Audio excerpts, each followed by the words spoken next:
লেখা আছে ইতিহাস, তো এটাই তো। পানিপথের প্রথম যুদ্ধ শুরু হয়েছিল কবে? পানিপথের প্রথম যুদ্ধ শুরু হয়েছিল, জানি না কোথায় আছো তুমি কত দূরে। কি করছিস তুই?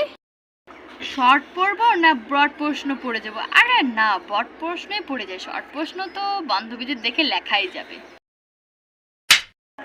ভগবান, সেদিন যদি আমি গানটা না করে যদি ভালো করে একটু একটু পড়তাম, তাহলে আজকে আমি হয়তো 5টা করে যেতাম। সেদিন যদি বড় প্রশ্নের সাথে সাথে একটু শর্ট প্রশ্নটাও পড়তাম, তাহলে আজকে হয়তো আমি 5 নাম্বারও পেতাম।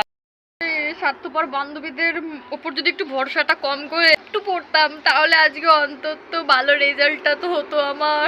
দিতে গেলে মা তো জাটা পেটা করবে আমাকে। এই রেজাল্ট আমি কাকে দেখাবো? টিউশন মাস্টারকে দেখালো আমাকে, সেই মারবে। হাই ভগবান।